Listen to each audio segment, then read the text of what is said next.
Hi, welcome to This is Getting Old. I'm your host, Melissa B., PhD, and today I'm going to be giving you 3 tips and of things that you need to know in case you get sick during this COVID pandemic and you don't have COVID. And these are lessons I learned the hard way and wanted to share them with you. So about 2 weeks ago, I, like many of you, have been holed up in my house for the quarantine for COVID. Decided I would take a little vacation. Rented an Airbnb, also being what I felt was safer, not being in a hotel. Although I think hotels are probably safer now than they probably ever have been. But was riding a jet ski and ended up falling off the jet ski, kind of flat on my back, going about 20, 25 miles an hour. But I hurt my back, like right here in this area. So I had but over time, after I got back from vacation, I was doing better, not a problem by Wednesday. So this happened like Tuesday before. By Wednesday of that next week, I was doing great. Thursday, I do a webinar for something related to work. And when I get done with that, I'm like, I feel terrible. And I had a fever. My fever was like 100.6, which I was like, oh my goodness, that's crazy. And when you get a fever, that tends to give you chills. And then I had muscle aches, and I still had some of the back pain from the jet ski thing. So like a good nurse, I just kind of began to take my Tylenol, alternating with my Motrin, and decide to see what's going to happen the next day. So Friday morning, I get up, I don't feel well at all. I tried to call my primary care provider, or at least the group that's usually my primary care provider. Every time I go there, I see somebody different. So I'm not happy with my primary care provider. That's a whole different subject. But tried to call them, tried to find their website, couldn't figure out how to even make an appointment to talk to someone. So I started looking for urgent cares. I found an urgent care, knowing that I couldn't just walk up to the urgent care because you can't just walk up and do anything anymore, and got a virtual appointment the next day. So I must have called Thursday afternoon, and she could do a virtual appointment on Friday morning. But because I had that temperature on Thursday and the muscle aches and all the other stuff, I thought, well, maybe I have COVID because I just traveled. I'm like, I think I can just go to the CVS and just get a COVID test because that's going to take 2 to 4 days. And so I'll have that kind of in the works while I'm trying to get up with my primary care provider and find out what's going on with this fever. So I go to the CVS, little drive-through, which you also have to go online and make an appointment to do that. That guy asked me to put the nasal swab in my nose until it's uncomfortable, and then twirl it twice, leave it in there 15 seconds, then put it in my other nostril until it's uncomfortable, twirl it around twice, leave it 15 seconds, and then you put it in the little tube, break it off, put it in the bag, and you leave it in this little box outside, and you clean the little box where you touched it, and they give you this whole little kit and talk you through how to do that. So I had done that, didn't have a lot of confidence that maybe I had done it the right way.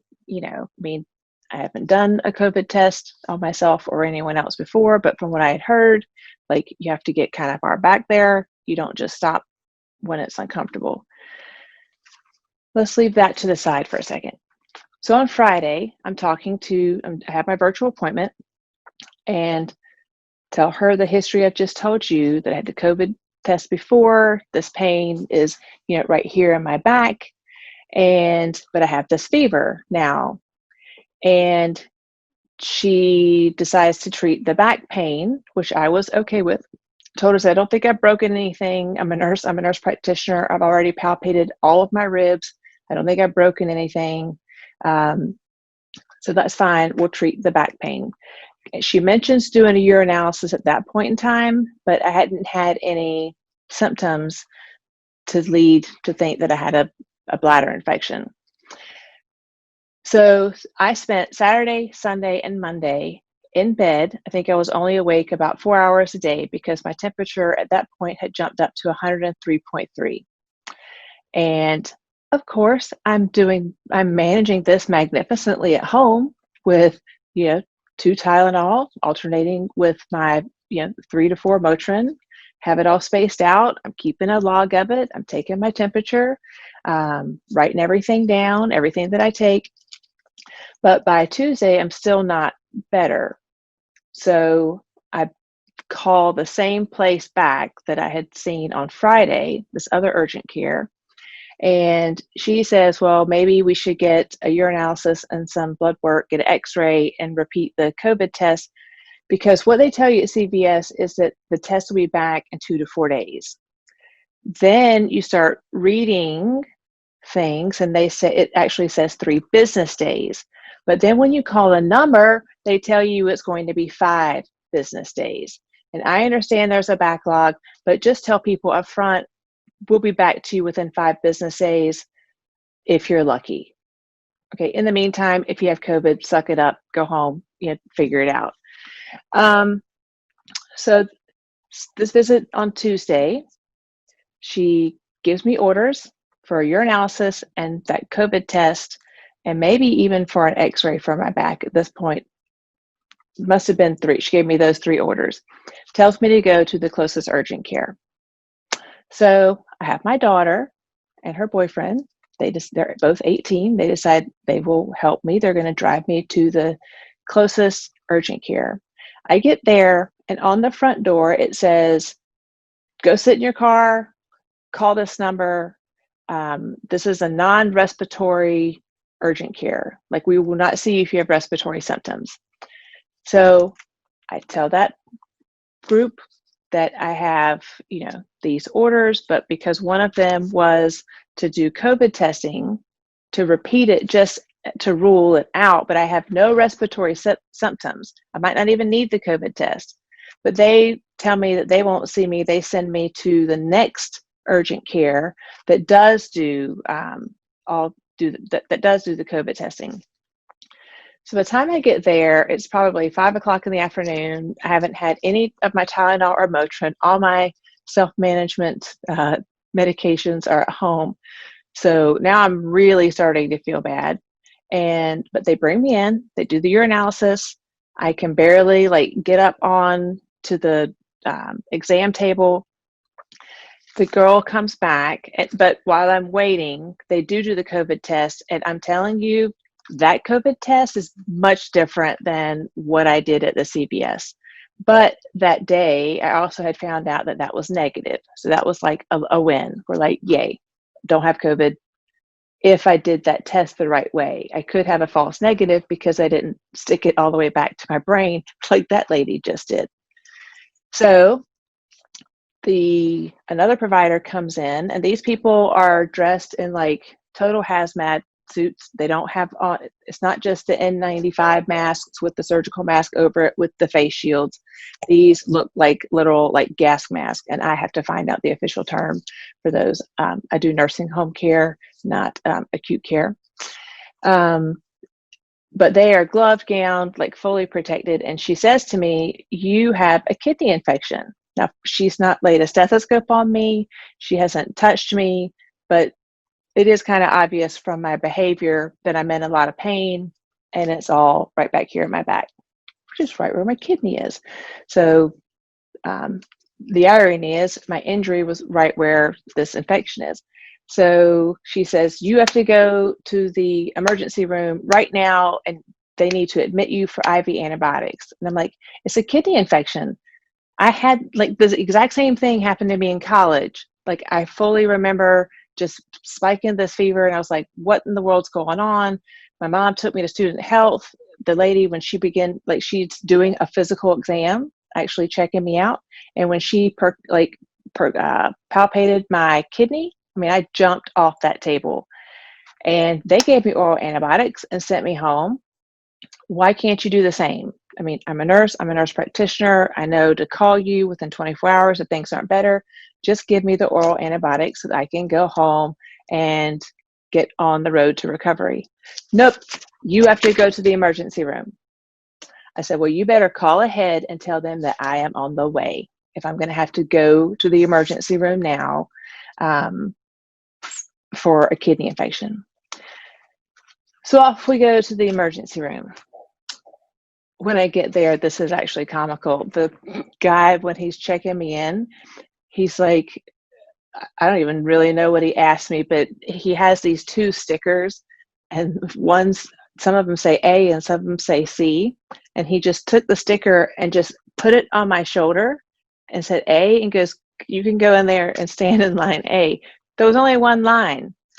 But I figure, like, as I'm standing there, I'm like, why do I have this sticker with an A on my, shoulder here when, what does that even mean? But then I realized there's like a children's ER. I'm like, okay, well, maybe I might fall down or become unconscious and they won't know if I'm an adult or a child. I don't really know what that was all about. Long story short, I check in. They do take me back to into the little gurney. They put me on this gurney in this hallway, and I'm talking to the ER physician at this point. Still haven't had my Tylenol. I was like, I tell you what, bet you if you give me some Tylenol, I'm gonna feel a whole lot better. And so they do. And he says, he goes, and so why are you here? I said, I'm here because I have a kidney infection, and I've been told that I have to be admitted to the hospital for IV antibiotics. And he's like, well, that's not necessarily true. I'm like, oh, really? Really? You're going to tell me that I could just have oral antibiotics? So they proceed to do like all the blood work. I still have my little marks here because in case maybe by this time I'm septic. So they do blood cultures. They run the blood work, they repeat the urinalysis, they take me back to do an x-ray. Luckily, I had no broken bones, so my self-assessment of palpating all my ribs, didn't have a broken bone. I laid on the gurney for 6 hours, but I'm going to tell you what, I got special treatment. Do you know how I know this? Because I couldn't sit up anymore because my back was hurting so bad, I needed to lie down. And I asked my nurse if I could have a pillow, and she brought me one. But it didn't have a pillowcase on it. It was just the pillow. So if you've ever tried to lay on a plastic pillow, it kind of like sucks your ear. So anyways, the little girl that helped me do the x-ray said, would you like a pillowcase with that pillow? And I'm like, that would be amazing. At that point, I knew I was getting the VIP treatment. I got a pillow and a pillowcase. And they gave me warm blankets because I still had a fever and chills. But at least they did not feel they needed to repeat the COVID test. And so after I laid there for 6 hours, the ER doc told me that I could go home. But this is like 10:30, and I'm like, well, that's fine if you're going to give me a prescription for oral antibiotics, but now like the pharmacies are closed. So can you at least give me like a dose of the antibiotic before I leave? And he's like, sure, I'll give you, we'll run in like more IV fluids and we'll give you your first dose of, by IV. And I'm like, okay. So he walks off, and by the time he turns around and comes back, he goes, hey, I have a better idea. I could just give you the oral antibiotic and you can leave now. And I'm like, oh, what a great idea. Now, by this time, they have given me a liter of fluids, and they slipped a little Toradol in there. And I had been to the bathroom and like fixed my hair. So I was looking a lot better. They gave me the oral antibiotic, and I went on my way. So here are some things that I want here are my tips after that long story, is to tell you that before you get sick, you need to know how to get in touch with your primary care provider and how they are seeing patients, whether you're COVID or not COVID. But I'm telling you, everybody I talked to that I said I had a fever, they're like, oh, well, you can't come in here. You have a fever. I'm like, but I don't have any respiratory symptoms and I will wear a mask. So know how to make your appointment, whether it's going to be online.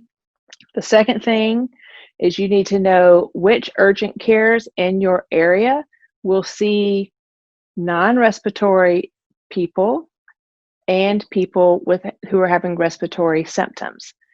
The biggest mistake I made, and this is tip number 3, think twice before you take it upon yourself to be proactive and go get a COVID test.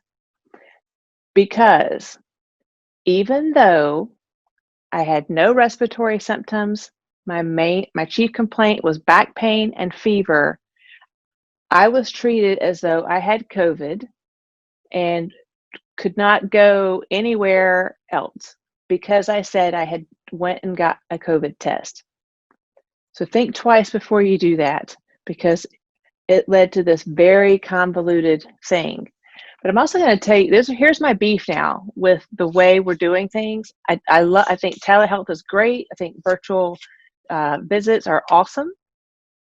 But when you're sick and you have a fever, when you have a virtual visit, it means that they cannot do any lab work. That Friday that I called, if I'd walked into an urgent care or it had been a regular day, the first thing they would have done is a urinalysis, and they would have, by the end of the visit, probably at least done, a little bit of blood work, CBC with a diff, maybe a BMP if you're not medical. It just means they would have looked to see if my white blood count was elevated and that my kidneys were working fine. But that urinalysis, they would have gone ding, ding, ding. Even though you don't have any symptoms of having a bladder infection, that's what you have. But because I had to do a virtual visit, there was no lab work. When I called back the second time, she at least gave me orders to go to like a Quest, but she said, just go on to an urgent care and they will take care of you. That's a lot easier said than done. So basically, during this pandemic, if you have a fever, don't jump to the conclusion that you have COVID. And I'm a healthcare provider, and I did it. So if you do this, or you've done it, or you're somebody that you know's done it, don't feel bad. We're all human. We're all trying to survive. But top 3 things: know how to get in touch with your primary care provider, know which urgent cares will see you for non-COVID related symptoms, and they're going to call it non-respiratory, so that you have a plan in place, because there is nothing worse than having a fever of 100.3 and trying to figure out how to access healthcare in the middle of a pandemic, and trying to avoid the ER, which is exactly where I got sent, even though exactly what I told the lady in urgent care: just give me oral antibiotics and send me home and I'll be fine. Now I'm probably going to have an ER visit, which means a bill from them, which means I'm probably going to have to start writing some letters. But those are my 3 tips for today for you. I hope they help you. And the very next thing I'm going to do, the very next podcast, I'm going to talk to you about some things you need to know when you are sick and you're taking care of yourself. Because as I lay there sick, I was like, you know what? I bet there are a lot of people that don't know some of these things that I'm doing, and I'm going to share them with you so that you also can do these things. Because if I hadn't done them, I wouldn't have known when my fevers changed. So the first lady that I talked to, my temps were like 101, 102. They changed on Saturday. But I had been sick for so long, and all the days run together during this pandemic anyway, that I wouldn't have known it if I hadn't been keeping a journal. So next episode, I'm going to give you some 3 tips and a bonus tip for how to take care of yourself when you're sick at home, managing a fever. All right. Thanks. Hope this helps, and stay healthy. It's really the best strategy of all. And wear your masks when you go out, because this thing is real. All right. Bye. Thank you for joining me today for This Is Getting Old. If you'd like to know more, you can subscribe to my YouTube channel. And if you have any questions or a related topic you'd like to hear from me about, just let me know. Thanks.